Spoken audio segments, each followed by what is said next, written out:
আউযু বিল্লাহি মিনাশ শাইতানির রাজীম বিসমিল্লাহির রাহমানির রহিম। সফলতা, সাফল্য এবং ব্যর্থতা দুনিয়ার চৌহদ্দির ভিতরে সীমাবদ্ধ, এটা মনে করলে মারাত্মক ভুল করা হবে। দুনিয়ার এই চৌহদ্দির ভিতরে সফলতার বিফলতার মানদণ্ড সীমাবদ্ধ নয়, বরং আমাদের আরেকটা জীবন আছে। যারা পরকালের জীবনকে বিশ্বাস করে না, তারা দুনিয়ার সফলতায় বিশ্বাসী। কথা বুঝতে পেরেছেন? তারা এই পৃথিবীতে মারিং কাটিং করে সমানে খায়, সমানে মারে, যা খুশি তাই করে। আর যারা পরকালকে বিশ্বাস করে তারা এগুলি করতে পারে না। এই জন্যে জীবনের সফলতা, আসল সফলতা হবে কিয়ামতের দিন। আল্লাহ রাব্বুল আলামিন তার বান্দাকে যদি মাফ করে দেন, যদি দয়া করে জান্নাত দান করেন, এটাই হলো জীবনের সফলতা। সুবহানাল্লাহ। আল্লাহ পাক বলছেন সাফল্যের কোরআনী ধারণা ভিন্ন রকম। সূরা বাকারার প্রথম দিকেই বলা হয়েছে জীবন সফল হওয়ার জন্য কি কি করা লাগবে। জীবন যাদের সফল হবে তাদের গুণ বর্ণনা করা হচ্ছে। শোনেন, আল্লাহ পাক বলছেন যারা নাকি গায়েবকে বিশ্বাস করবে, অদৃশ্যকে বিশ্বাস করবে। আমরা বিশ্বাস করছি কিনা? আর যারা জবাব দিলেন না তারা বুঝি করেন নাই। অদৃশ্য বোঝেন তো? অদৃশ্য কি? আল্লাহ পাক। আল্লাহ পাকের দেখি না কিন্তু বিশ্বাস করি নি। এত আস্তে করলেন কেন? বিশ্বাস করছি কিনা? অবশ্যই করেছি, হাজারবার করেছি, জীবনের বিনিময় করি। আল্লাহ পাক আছেন, ছিলেন, আছেন, থাকবেন। হুয়াল হাইয়ুল কাইয়্যুম। গায়বকে যারা বিশ্বাস করে, যারা নামাজকে প্রতিষ্ঠা করে এবং নিজের রিস্ক থেকে যা সে ইনকাম করে তার থেকে আল্লাহর রাস্তায় খরচ করে, আর কি সেই কিতাবের উপরে বিশ্বাস করে, এর পূর্বে যত কিতাব এসেছে ওই কিতাবের উপরেও বিশ্বাস করে, ওয়াবিল আখিরাতি হুম ইউকিনুন, এবং পরকালকে বিশ্বাস করেছে যারা, তারা কি? এবার আসতেছে আসল কথাটা। উলাইকা আলা হুদাম মির রাব্বিহিম ওয়া উলাইকা হুমুল মুফলিহুন। এরাই হচ্ছে সত্য পথ, সত্য পথের উপরে রবেন তার মালিকের পক্ষ থেকে, মালিকের দেখানো পথের উপরে প্রতিষ্ঠিত, এবং এরাই সফল কাম। সুবহানাল্লাহ, এরাই সফল কাম। জীবনের সফলতা আর বিফলতার ব্যাপারে সূরা আলে ইমরানের মধ্যে বলা হয়েছে, ইয়া আইয়ুহাল্লাযীনা আমানু সুবিরু ওয়া সাবিরু ওয়া রাবিতু ওয়াত্তাকুল্লাহা লাআল্লাকুম তুফলিহুন। হে বিশ্বাসীরা, সবরের পথ অবলম্বন করো, বাতিল পন্থীদের মোকাবেলায় দৃঢ়তা অর্জন করো। জীবন সফল হওয়ার পথ দেখুন। জীবন সফল হবে কিসে? হে বিশ্বাসীরা, সবরের পথ অবলম্বন করো। মাথা গরম করো না, মাথা ঠান্ডা রাখো, সবরের পথ অবলম্বন করো। এই সবরের ব্যাখ্যাও আমরা এখানে করেছি। তারপরে বাতিল পন্থীদের মোকাবেলায় দৃঢ়তা দেখাও, এরপরে হকের পথে উঠে পড়ে লেগে যাও। আশা করা যায় তোমরা সফল কাম হবে। সুবহানাল্লাহ। আশা করা যায় তোমরা সফল হতে পারবে। সফলতার মানদণ্ড সম্পর্কে সূরা মায়েদায় বলা হয়েছে, ইয়া আইয়ুহাল্লাযীনা আমানুত্তাকুল্লাহা ওয়াবতাগু ইলাইহিল ওয়াসিলা ওয়াজাহিদু ফি সাবিলিহি লাআল্লাকুম তুফলিহুন। জীবনের সফলতা এই ব্যাখ্যা নেব কার কাছ থেকে? বলেন না কার কাছ থেকে? কোটি টাকার মালিক হলে জীবনের সফলতা আসে না।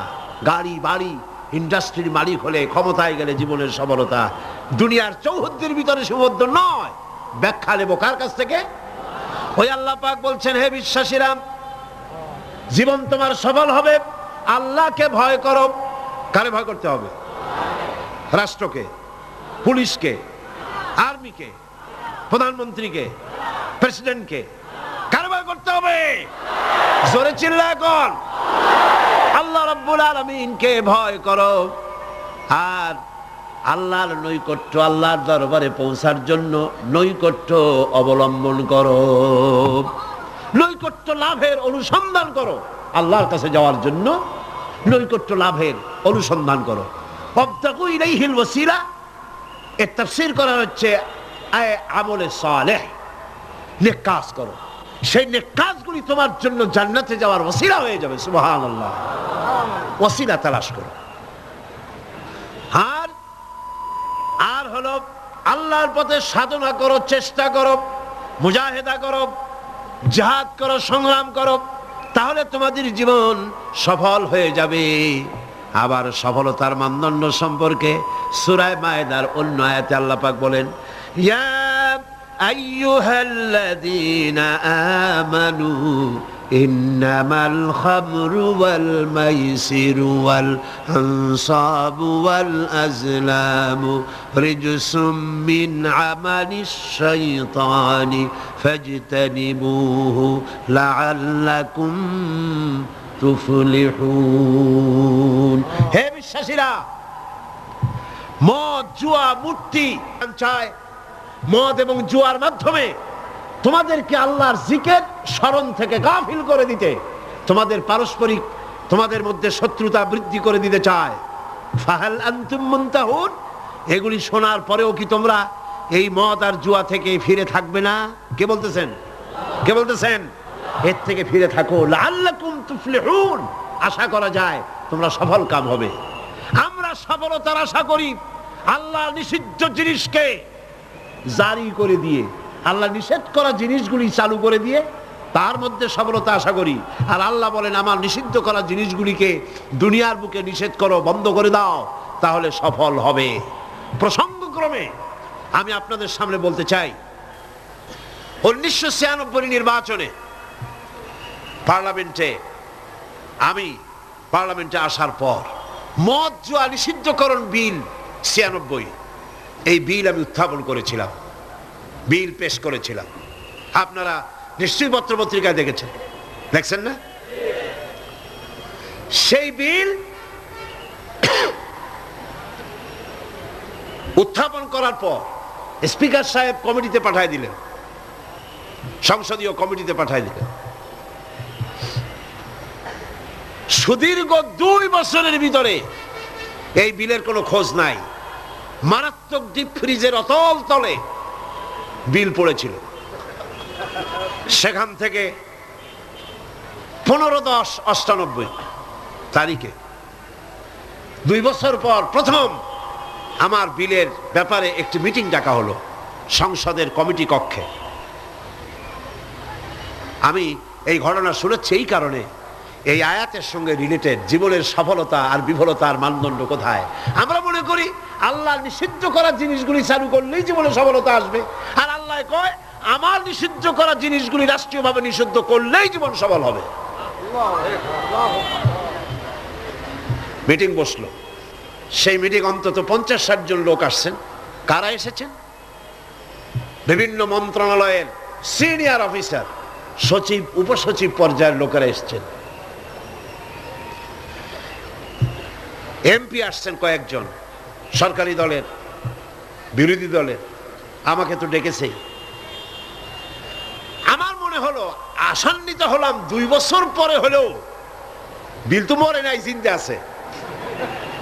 এবং আমার মনে হলো যে এতগুলি মুসলমান এখানে, মনে হয় আমার এই বিলের পক্ষেই তারা কথা বলবেন, এটা আমি আশা করলাম। আমাকে যিনি সভাপতিত্ব করছিলেন তিনি আমাকে বললেন, আপনি আগে কথা বলবেন না, সকলের বলা শেষ হবে তারপর আপনি বলবেন। সবটা শুনিয়া বললাম ঠিক আছে। শুরু হলো এই বিলের ব্যাপারে বলা, আলোচনা শুরু হলো।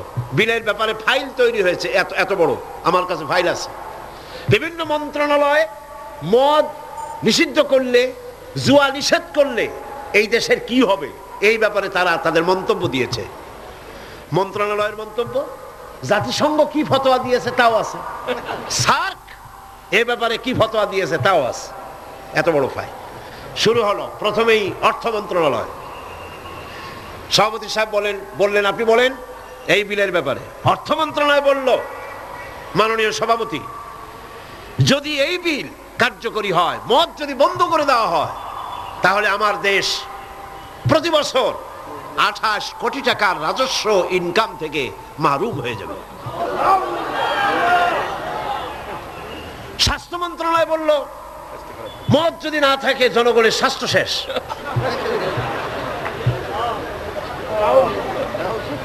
ব্যাখ্যা দিচ্ছি, তাদের বক্তব্যের ব্যাখ্যাও আছে। স্বরাষ্ট্র মন্ত্রণালয় বলল, মদ যদি বন্ধ হয়ে যায় উচ্ছৃঙ্খলতা বাড়বে, সন্ত্রাস বাড়বে। কারণ সুইপার, ডম, ক্লিনার, এই সমস্ত মানুষগুলি এগুলি তারা খায়। যদি তাদের খাইতে দেওয়া না হয় তাহলে তারা উচ্ছৃঙ্খল হবে এবং তারা নানান রকমের সন্ত্রাসে লিপ্ত হবে। কাজেই সন্ত্রাস বন্ধ করার জন্য এটা থাকা দরকার। ইন্না লিল্লাহি ওয়া ইন্না ইলাইহি রাজিউন। খুব হতাশ হলাম এবং মনে মনে ভাবতে থাকলাম যে আল্লাহ, আজকের এই মিটিং এর ছবি তো তোমার ক্যামেরা ধারণ করছে। কিয়ামতের দিন এই লোকগুলি কি জবাব দেবে তোমার দরবারে? আমি তো আমার বাপের বিল নিয়ে হাজির হই নাই, আমার বাপের বিল তো নিয়ে হাজির হই নাই। এরপরে পররাষ্ট্র মন্ত্রণালয়ের পক্ষ থেকে বলা হলো, আমরা গরিব দেশ। যুক্তি দেখুন, আমরা গরিব দেশ, ডোনাররা আমাদেরকে সাহায্য দেয়, বিদেশি সাহায্যদাতারা, দাতা গোষ্ঠী, তারা আমার দেশে সাহায্য নিয়ে আসে। ওনাদেরকে যদি একটু মদুনা দিতে পারি তো দিলাম কি, একটু মেহমানদারি তো করা উচিত। এই মেহমানদারি না করতে পারলে আমরা তো সর্বনাশ হয়ে যাবে দেশ। সুতরাং এটা বন্ধ করার অর্থই হলো বিদেশি সাহায্য বন্ধ হয়ে যাওয়া।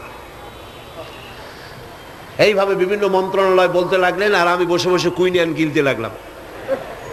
সর্বশেষ ইসলামী ফাউন্ডেশন, সভাপতি সাহেব বললেন, ইসলামী ফাউন্ডেশনের ডিজি সাহেব, তার নামের একটা মৌলানা লাগানো আছে।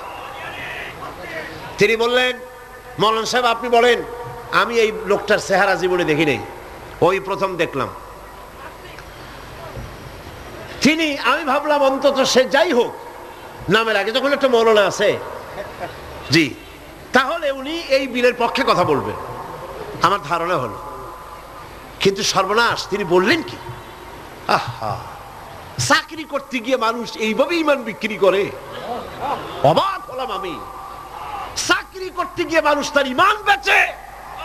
তিনি বললেন, এই বিল আমি তার কথাই কোট করছি, আমার সব মুখস্থ।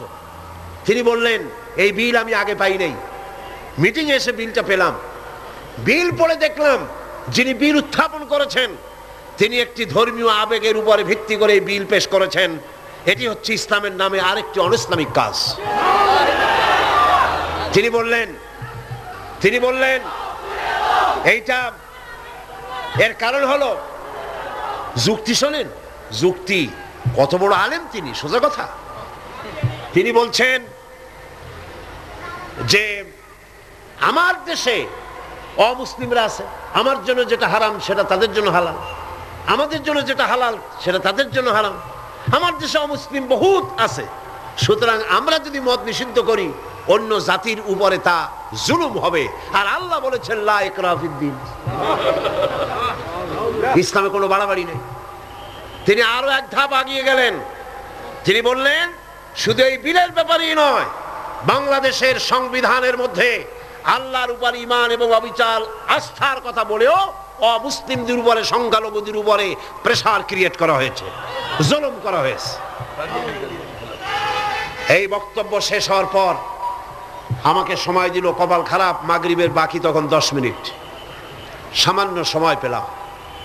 আমি বললাম, সভাপতি সাহেব, এতক্ষণ পর্যন্ত আপনার আমন্ত্রিত মেহমানেরা যেসব আইনের বই দিয়ে কথা বলেছেন সেগুলো আইনের বই, আর আমি যে আইনের কিতাব দিয়ে আজকে আপনাদের সামনে দলিল নিয়ে এসেছি সে আইনের কিতাবখানি হচ্ছে আকাশের নিচে জমিনের উপরে সর্বশ্রেষ্ঠ আইনের কিতাব, যার নাম কোরআন শরীফ। আমি যে বিল পেশ করেছি এই বিল আমার বানানো নয়, এটি মানুষের তৈরি করে নয়। আপনার অর্থ মন্ত্রণালয় বলেছে 28 কোটি টাকার ক্ষতি হবে, প্রতি বছর 28 কোটি টাকার ক্ষতি হবে রাজস্ব ইনকাম থেকে মদ বন্ধ করলে। কিন্তু আমি বলতে চাই, আল্লাহ পাকের নিষিদ্ধ জিনিসকে আপনারা হালাল করবেন, 28 কোটি নয়, বন্যার পানির মতো হাজার হাজার 28 কোটি টাকা আল্লাহ বন্যার পানি দিয়ে ভাসায় দেবে। আপনারা ঠেকাইতে পারবেন না, ঠেকাতে পারবেন না। খেতে দেওয়ার মালিক কে? ইমাম খোমেনিকে আমেরিকান প্রেসিডেন্ট বলেছিলেন, আমার বন্দীদেরকে ছেড়ে দাও, কূটনীতিকদেরকে ছেড়ে দাও, যদি না ছাড়ো তাহলে তোমাদের খাদ্য এবং রসদ যা আমরা পাঠাই ইরানে তা পাঠানো বন্ধ করে দেব। ইমাম খোমেনি ভার্সিটি সিটই করছিলেন নাকি? খোমেনি সাহেব কি বললেন? ইতিহাস সাক্ষী। খোমেনি সাহেব বললেন, আমেরিকার প্রেসিডেন্ট সাহেব, তুমি খাবার দেবা না এই কথা কইয়া ভয় দেখাও কারে? আমি তো সেই জাতি যার বছরের ভিতরে 1 মাস উপাস থাকা ফরজ, বছরে 1টা মাস না খেয়ে থাকা ফরজ। তুমি আমারে ভয় দেখাও না খেয়ে থাকা, তোমার খাদ্যের পরোয়া আমি করি না। সুতরাং ভয় তো করতে হবে আল্লাহ পাক। খাদ্য দেওয়ার মালিক তিনি, খাবারের মালিক দেওয়ার মালিক কে? আল্লাহ রাব্বুল আলামিন বলেছেন, ওয়ালাউ আন্না হালাল কুরা আমানু ওয়াত্তাকাউ লাফাতাহনা আলাইহিম বারাকাতিম মিনাস সামাই ওয়াল আরদ। দেশের লোকেরা, জনপদের লোকেরা যদি আমার উপর ঈমান আনে আর আমাকে ভয় করার নীতি যদি অবলম্বন করে চলে, তাহলে আকাশ আর জমিনের সব বরকতের দরজা আমি আল্লাহ তাদের জন্য খুলে দেব।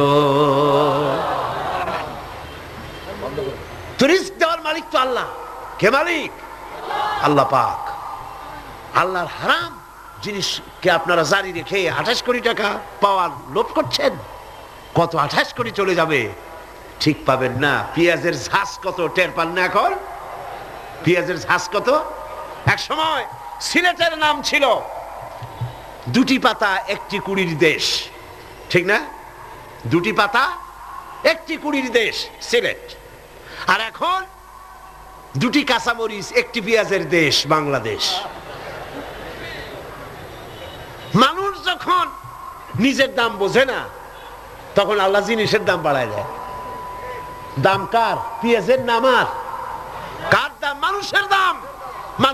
মানুষ তার দাম বোঝে নাই, আল্লাহ কাঁচামরিচের দাম বাড়াই দেয়। যা, পেঁয়াজের দাম, কাঁচামরিচের দাম, হাবিজাবির দাম বাড়িয়ে গেল, মানুষেরা না খেয়ে মরতেছে। সুতরাং আপনারা ঠেকাবেন কি করে? স্বরাষ্ট্র মন্ত্রণালয় বলছে উচ্ছৃঙ্খলতা বাড়বে। আশ্চর্য কথা। আল্লাহ বলছেন উচ্ছৃঙ্খলতা কমবে, আর আপনি বলতেছেন বেড়ে যাবে। কি আশ্চর্য কথা। স্বাস্থ্য মন্ত্রণালয় বলছে যে স্বাস্থ্য খারাপ, স্বাস্থ্য ভালো হবে মদ খাইলে, না খাইলে স্বাস্থ্য খারাপ হবে। রাসূলুল্লাহ বলেছেন মদ কোন ওষুধ নয়, মদ নিজেই ব্যাধি, এটা নিজেই রোগ। সুতরাং কথা হচ্ছে মেহমানদারি মদ দিয়া করা যাবে না। রাসূল কারীম সাল্লাল্লাহু আলাইহি ওয়াসাল্লামের কাছে মদ নিষিদ্ধকরণ আয়াত যখন নাজিল হলো, এই আয়াত যেটা আমি পড়লাম, একজন সাহাবী এসে বললেন, হুজুর আমার কাছে কিছু মদ আছে, আমি এখন করবো কি? দেখেন, আমি সেইখানে সেই মিটিং এ বললাম, সেই সাহাবী জিজ্ঞেস করলেন, হুজুর আমি করবো কি? কোন ইহুদির হাদিয়া দিয়ে দেই?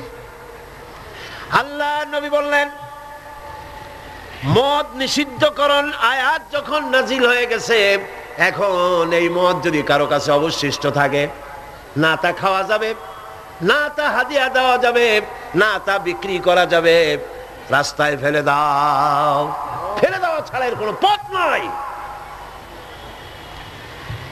আল্লাহ নিষিদ্ধ করা জিনিস হারাম, এই জিনিস দিয়ে মেহমানদারি করা জায়েজ নাই। এমনকি রাসূলুল্লাহ কথাও বলেছেন, আপনারা শুনে রাখুন, কোন অনুষ্ঠানে আপনি গেছেন, আপনি জানতেন না যে সেখানে মদ সার্ভ করা হবে, কিন্তু আপনি গিয়ে দেখলেন যে ওখানে মদ দেওয়া হচ্ছে। রাসূলুল্লাহ বলেছেন, আল্লাহ এবং পরকালের বিশ্বাস যদি কলিজার মধ্যে থাকে, ওই অনুষ্ঠান পরিত্যাগ করে বেরিয়ে যাও। এই মদের অনুষ্ঠানে তুমি বসতেও পারো। সর্বশেষ বললাম, আজকে ফাউন্ডেশনের ডিজি তিনি বলছেন আশ্চর্য কথা, আমার দেশে অমুসলিম আছে তাই কোরআনের আইন আমি চালু করব না, এটা তাদের উপরে জুলুম হবে। রাসূলুল্লাহর উপরে যখন এই আইন নাজিল হয় তখন মক্কা মদিনায় ইহুদি খ্রিস্টান ছিল না, তো তাদেরকে উপলক্ষ্য করে রাসূলুল্লাহ কি আইন বন্ধ করে রাখছিলেন? না, বরং বললেন সাহাবীরা, তখন তো মাইক ছিল না, রেডিও নাই, মাইক নাই, ফ্যাক্স নাই, পত্রপত্রিকা নাই, টেলেক্স নাই, টেলিভিশন নাই। হুজুর বললেন যাও রাস্তায় রাস্তায় এই আয়াত চিল্লায় পড়ো। সাহাবায়ে কেরাম রাস্তায় নেমে গেলেন, এই আয়াত ইন্নামাল খামরু ওয়াল মাইসিরু ওয়াল আনসাবু ওয়াল আজলামু রিজসুম মিন আমালিশ শাইতানি ফাজতানিবুহু, যাও পড়ো। সবাই চিল্লায় পড়তে লাগলেন। ইতিহাস সাক্ষী, তারা যখন তেলাওয়াত করতেছিলেন রাস্তায় রাস্তায়, যেই সব মুসলমান মদ পান করতেছিলেন, তখন যার হাতে মদের গ্লাস ছিল কোরআনের আয়াত শুনে মদের গ্লাস নিক্ষেপ করলেন। যিনি গলায় নিয়েছিলেন, মুখে নিয়েছিলেন, কুড়ি করে ফেলে দিলেন। যিনি গিলেছিলেন গলার মধ্যে আঙ্গুল দিয়ে বমি করে ফেলে দিলেন। যার ড্রামের ভিতরে, হাড়ির ভিতরে মদ ছিল, লাথি মেরে পাতিল ভেঙে দিল, আর মদ রাস্তাগুলি প্রবাহিত হয়ে গেল। শাসনতন্ত্র, আমার দেশের সংবিধানের ভিতরে আল্লাহর উপরে ঈমান এবং অবিচল আস্থার কথা বলা হয়েছে, সেইটাও নাকি অমুসলিমদের উপরে জুলুম করা হয়েছে। আমি জিজ্ঞেস করতে চাই, আমার দেশের হিন্দুরা আল্লাহকে অস্বীকার করে? হাসতে কনকান করে? আল্লাহ না বলুক, ভগবান তো বলে, ব্রহ্মা তো বলে, উপরওয়ালা তো বলে, ঈশ্বর তো বলে, বিধাতা তো বলে। খ্রিস্টানরা আল্লাহকে অস্বীকার করে? চিল্লায় বলেন করে? বৌদ্ধরা করে? এই দেশের কিছু নাস্তিক মুরতাদ ছাড়া আল্লাহকে কেউ অস্বীকার করে না। সুতরাং আমার দেশে আল্লাহর উপর ঈমান এবং অবিচল আস্থার কথা সংবিধানে যা লেখা হয়েছে, এটাকে পরিবর্তন করতে চাইলে বাংলাদেশে আগুন জ্বলবে, কেউ ঠেকাইতে পারবে না।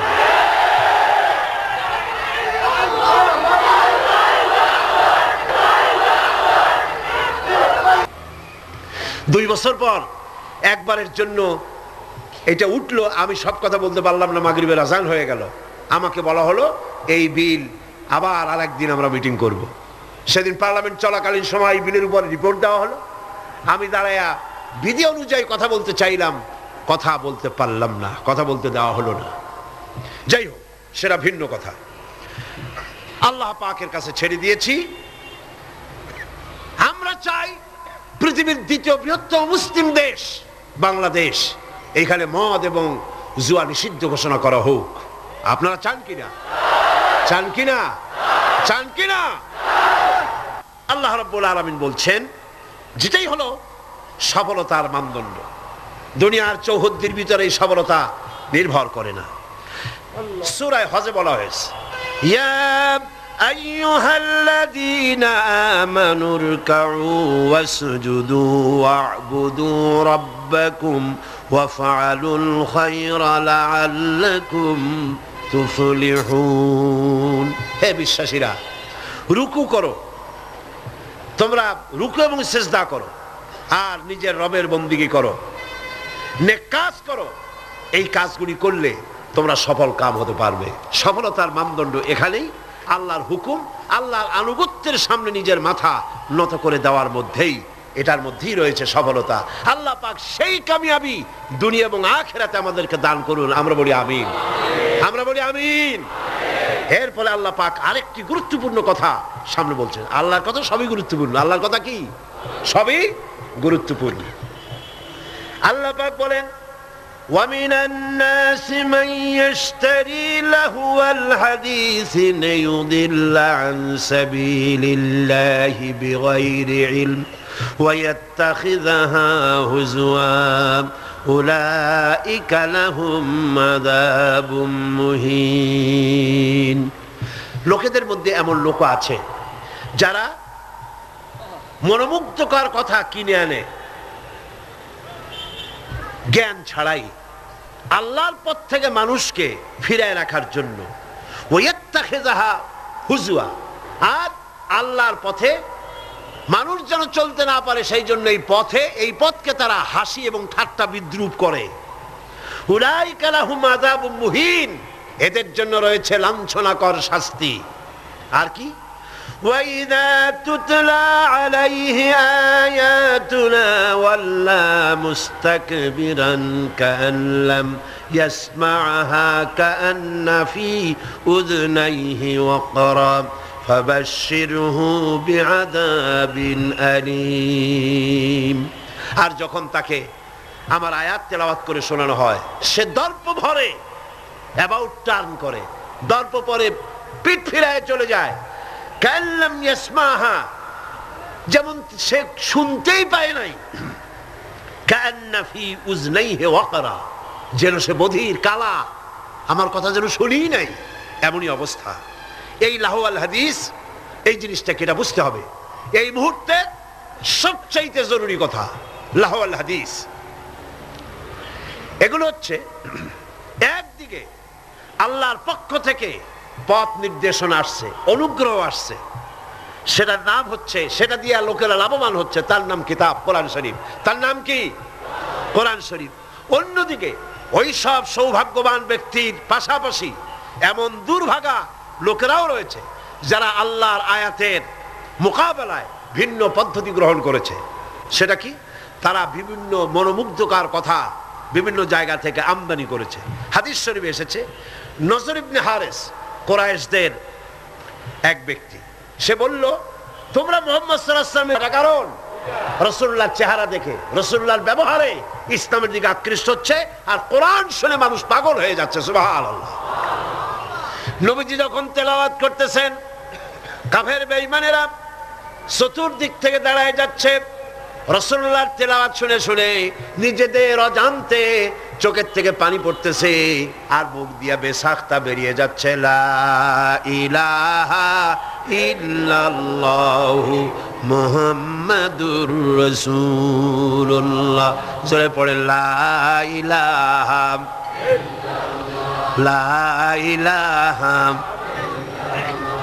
লা ইলাহা ইল্লাল্লাহু মুহাম্মাদুর রাসূলুল্লাহ। নজর বিন হারিস বলল, মুহাম্মদ সাল্লাল্লাহু আলাইহি ওয়াসাল্লামের বিরুদ্ধে কথা বলে ইসলাম থেকে সরাইতে পারবা না।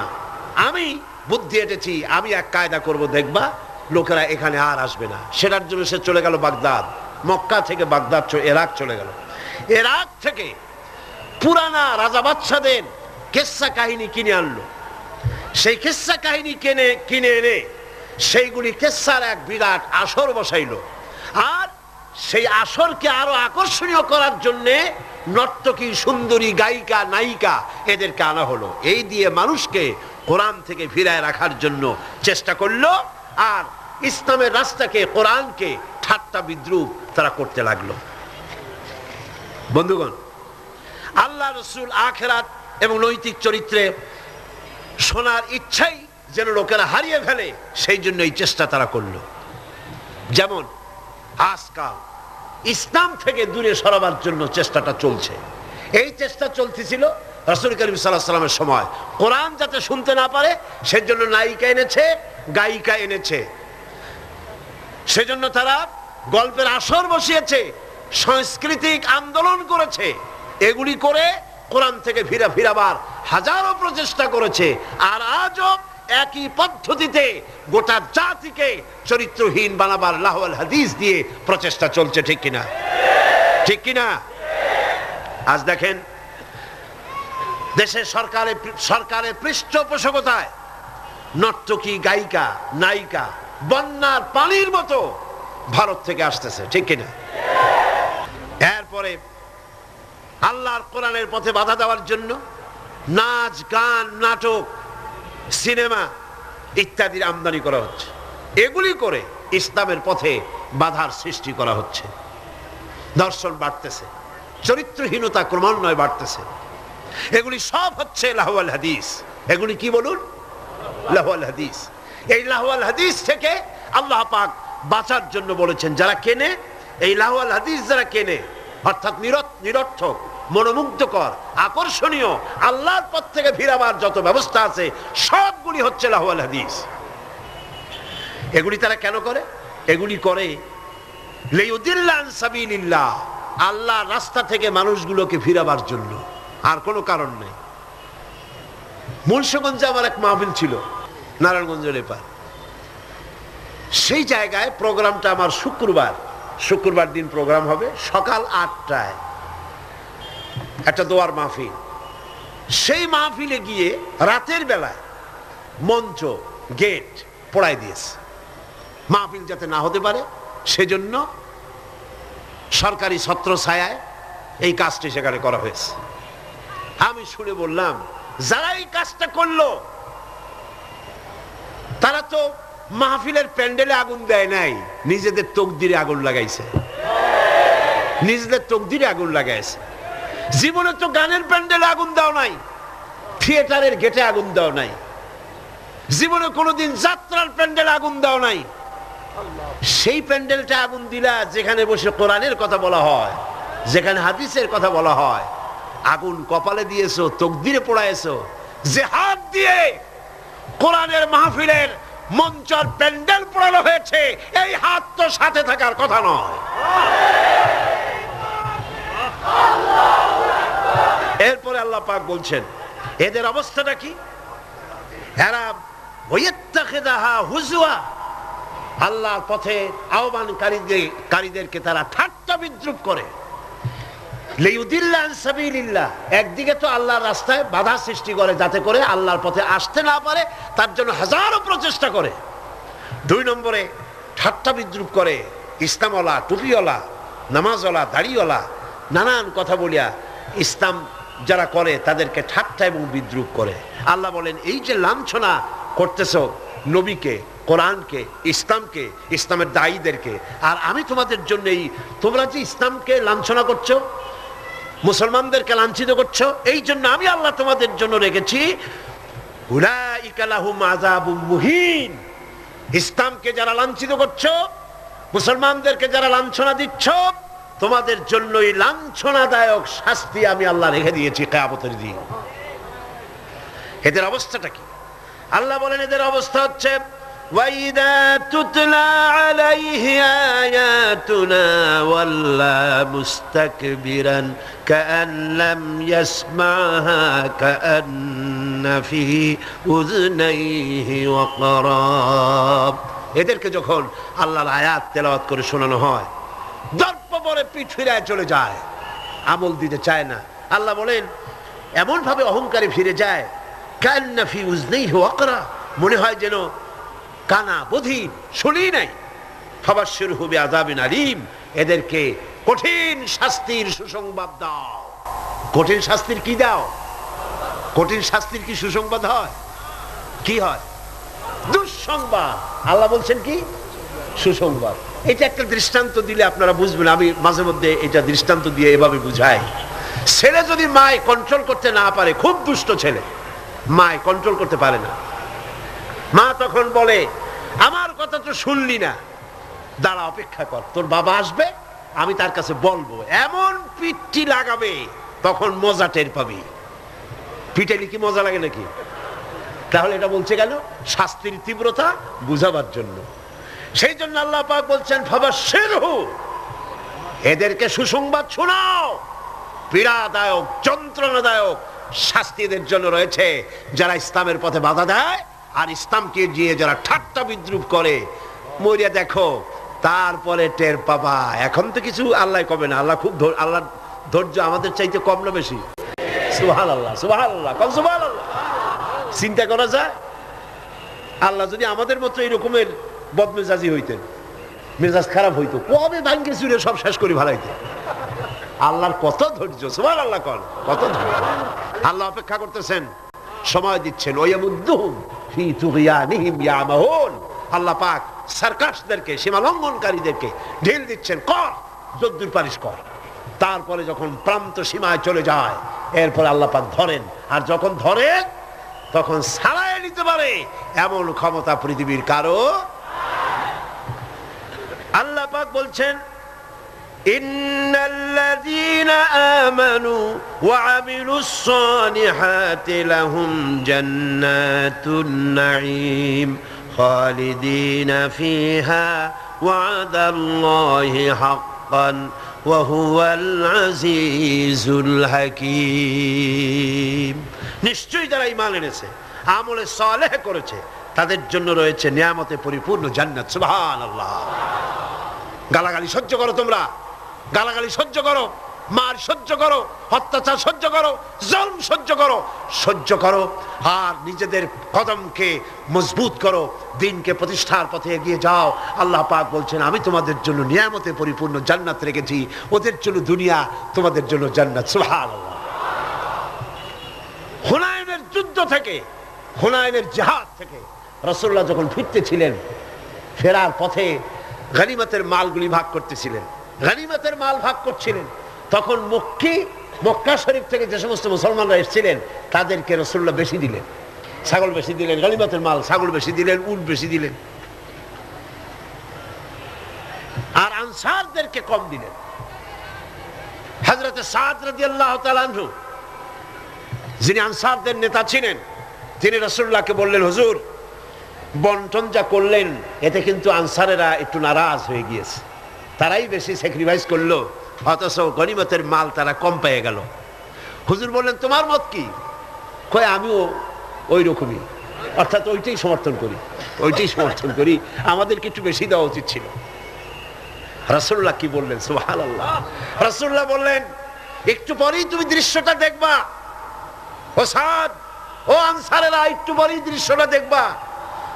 মক্কায় যারা ফিরে যাবে তারা নিয়ে যাবে উট, ভেড়া, ছাগল, আর মদিনায় যারা ফিরে যাবে তারা নিয়ে যাবে আল্লাহ রাসূলকে সাথে নিয়ে যাবে, আল্লাহ রাসূলকে সাথে নিয়ে যাবে। কোনটা বেশি?